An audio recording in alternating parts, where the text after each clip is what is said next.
sejam bem-vindos ao Promateca, eu sou Anne Cardoso e hoje eu vou falar um pouquinho sobre Teorema Fundamental do Cálculo. Galera, esse teorema ele é fundamental para quem está começando agora o conteúdo de integrais, pois ele facilitará a forma como vocês vão calcular daqui para frente. Então, vamos deixar um pouquinho de conversa e vamos ver logo do que se trata esse teorema.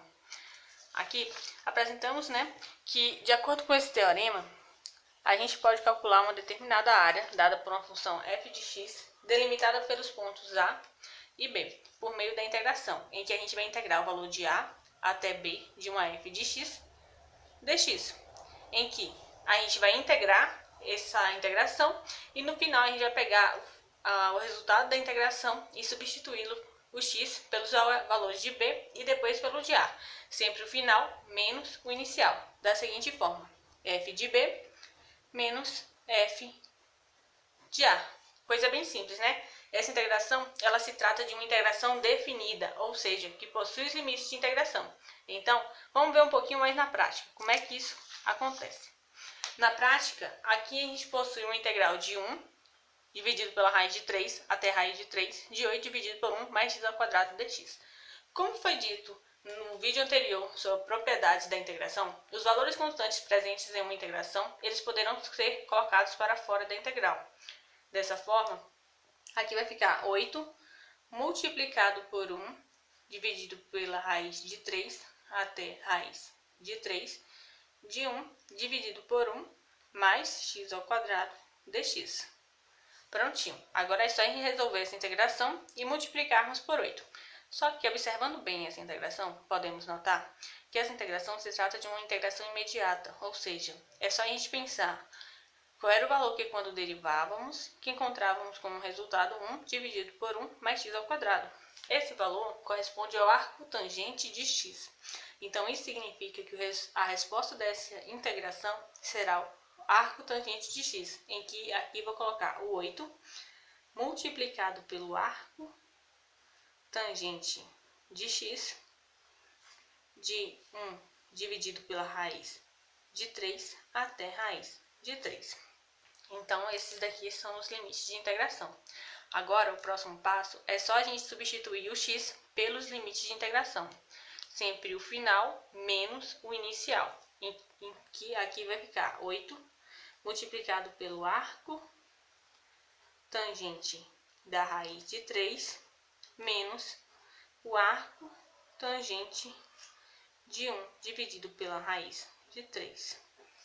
Agora, encontrando os valores correspondentes ao arco tangente da raiz de 3 e do arco tangente de 1 dividido pela raiz de 3, iremos encontrar esses valores e multiplicá-los por 8. Só que eu vou passar esse cálculo aqui para cá. Então, aqui vai ficar 8 multiplicado pelo... O arco tangente da raiz de 3 é π dividido por 3, menos... O arco tangente de 1 dividido pela raiz de 3 é π dividido por 6. Agora, multiplicando o 8 pelos valores que se encontram dentro do colchetes, aqui vai ficar 8π dividido por 3 menos 8π dividido por 6. Tirando o MMC, que é o mínimo múltiplo comum, aqui vai ficar 6 de 16π menos 8π, que terá como resultado o 8π dividido por 6. Só que, observando bem esse resultado, a gente pode notar que aqui dá para a gente simplificar por 2. Então, isso significa que o resultado final será 4π dividido por 3. Então, aqui iremos colocar 4π dividido por 3. Vale ressaltar que, pelo fato dessa integração ser uma integração definida, que possui limites de integração, não é necessário colocar o c de constante no final do resultado. Então, vamos agora para um próximo exercício sobre integração. Aqui, neste caso, a gente possui uma integral de 0 até π dividido por 4 da secante de θ multiplicado pela tangente de θ dθ. Essa integração ela é muito semelhante com a integração anterior, porque essa integração também se trata de uma integração imediata, ou seja, é só a gente pensar qual era o valor que, quando derivávamos, que encontrávamos como resultado secante de θ multiplicado pela tangente de θ. E é bem simples, é a própria secante. Então, isso significa que aqui vai ser secante de θ de 0 até π dividido por 4. Agora, é só a gente substituir o θ pelos limites de integração. Sempre final menos inicial. Então, aqui vai ser secante de π dividido por 4 menos secante de 0. A secante de π dividido por 4 corresponde à raiz de 2. Menos secante de 0 corresponde a 1. Então, isso significa que o resultado dessa integração aqui é raiz de 2 menos 1. Agora, vamos partir para outro conceito que existe no teorema. De acordo com esse teorema, a gente também pode calcular uma determinada área dada por uma função f de t, só que, infelizmente, né, ou felizmente, nesse caso aqui, a gente vai ter uma coisinha especial. Os limites de integração serão a até uma função x, que ao invés do que anterior a gente tinha de a até b, né, que eram dois valores constantes. Só que neste caso a gente vai ter um valor constante e uma função como limite de integração. Então, como a gente faz para a gente calcular, né, essa função aqui? É simples, a gente vai integrar, né, de a até x de f de t dt. Só que neste caso, para podermos encontrarmos o resultado dessa integração, a gente vai derivar a nossa integral. Aí você fala, vixe, agora complicou mais ainda, eu vou ter que derivar a integração. Como é que se faz isso? É bem simples. Já, com o exercício, a gente vai poder solidificar esse conhecimento. Então, partindo para o exercício, como é que eu faço para poder derivar uma integração? Aqui, apresento a vocês uma integração bem simples, né? Que temos 1 até o valor de s de t ao quadrado dt. Para a gente poder derivar essa integração, primeiro a gente vai integrá-la e a partir do resultado encontrado, a gente vai derivá-la. Aqui sim vai ficar a integral de t ao quadrado é t ao cubo dividido por 3, porque se na integração a gente soma 1 ao expoente e pegamos a soma desse expoente e colocamos no denominador, de 1 até s. Agora, substituindo t pelos limites de integração, aqui vai ficar s elevado a 3 dividido por 3 menos 1 elevado a 3 dividido por 3. S elevado a 3 continua sendo S elevado a 3 dividido por 3, menos 1 elevado a 3 fica 1 dividido por 3.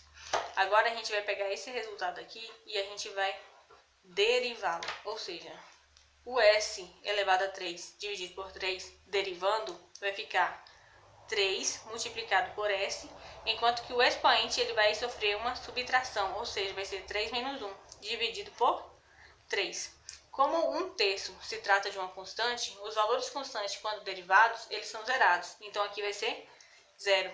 Cortando aqui o 3 com esse 3, porque aqui se trata de uma divisão, e aqui subtraindo os valores que se encontram dentro do expoente, o resultado final dessa integração aqui vai ser s elevado ao quadrado. Prontinho, encontramos o nosso resultado. O que parecia ser um bicho de 7 cabeças, na verdade é uma coisa bem simples. E mais simples ainda vai ser quando eu apresentar essa dica aqui, porque acho que vocês também já devem ter reparado que, como aqui o resultado foi s ao quadrado, os valores constantes que apresentam na integração, eles são zerados no final. Então, isso significa que a gente pode ignorar esse valor constante. E somente aqui, no limite superior, que vai ser preciso calcular. Então, ao invés de a gente fazer todo esse processo, todo esse cálculo aqui, a gente simplesmente pode substituir o t pelo s, ou seja, de forma bem simples.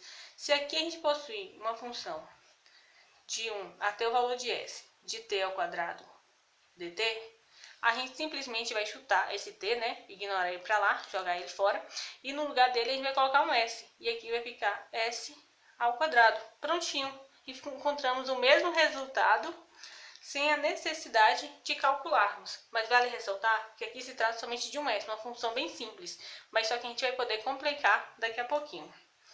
Então, vamos para outro exercício. Ok, aqui a gente possui um exercício também de uma integração de 0 até x ao quadrado, a quarta, né, elevado a 4, de cosseno ao quadrado de θ dθ. Como foi explicado no exercício anterior, a gente não vai ser preciso fazer todo esse cálculo aqui não. porque os valores constantes presentes entre os limites de integração, eles são ignorados, eles podem ser, porque eles são zerados no final, acaba sendo zerados, e valores zerados, eles são jogados fora. A gente simplesmente vai pegar o valor do s, né, e colocar aqui no lugar do t, no lugar da função, chutar ele para lá e colocar o s para baixo, que a gente vai encontrar o mesmo resultado de forma bem mais simples. Aqui, a gente vai pegar o θ, né, vamos ignorar o θ, jogar ele para lá, e vamos colocar o x elevado a 4 no lugar do θ, dessa forma aqui, cosseno ao quadrado de x elevado a quarta. Só que se a gente parar para perceber, a gente tem dentro aqui do valor do cosseno ao quadrado também uma função. Então isso significa que a gente vai ter que derivar essa função que se encontra dentro do cosseno. E aqui vai ficar 3 de x. 3 não, 4, peço desculpas, elevado ao terço, dessa forma aqui. Por que assim? Porque aqui se trata de uma regra da cadeia. E como no caso anterior a gente só tinha um s e a derivada de s é 1, então qualquer número multiplicado por 1 continuaria sendo ele mesmo. Só que nesse caso aqui a gente tem um x elevado a 4. E x elevado a 4, a derivada de x elevado a 4 é 4 multiplicado por x elevado a 3. Então aqui significa que vai ficar 4 de x elevado a 3 multiplicado pelo cosseno ao quadrado de x elevado a 4.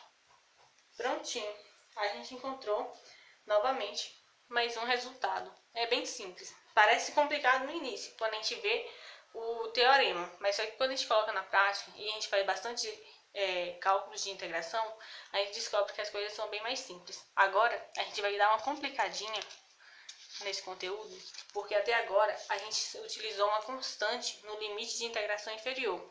Só que na integração a gente sempre tem um jeitinho de complicar. Agora a gente vai colocar também uma função no limite de integração inferior, tanto no inferior quanto no superior. Então, como a gente vai poder resolver essa integração? É bem simples. A gente vai poder dividir essa integração em duas, né? Aqui só temos uma e agora a gente vai fazer em duas. Então aqui vai ficar integral do número de L elevado a x de uma constante até uma constante de t ao quadrado dt, mais a integral de uma constante até 2x de t ao quadrado dt.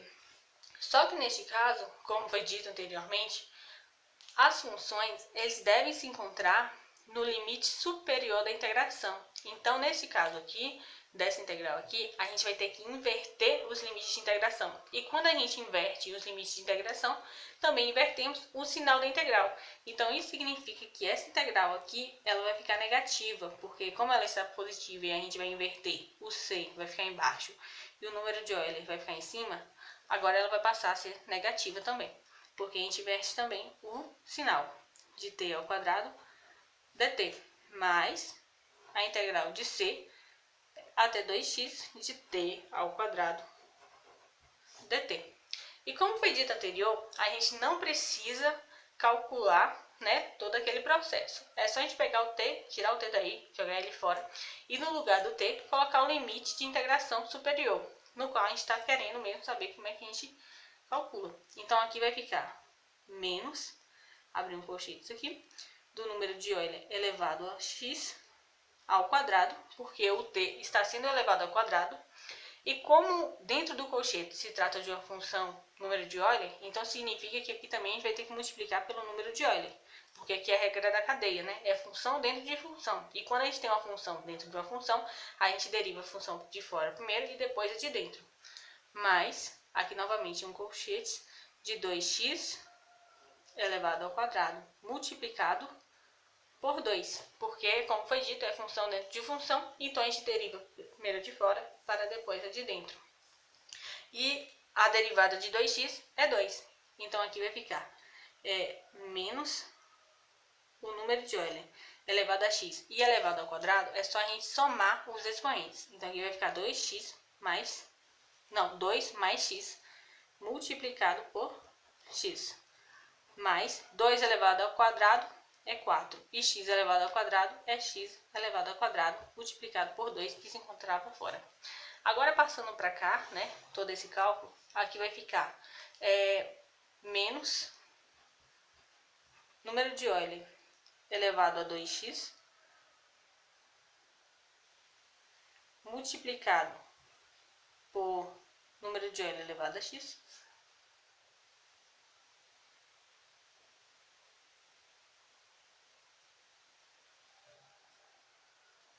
mais 4 multiplicado por 2 é 8x ao quadrado.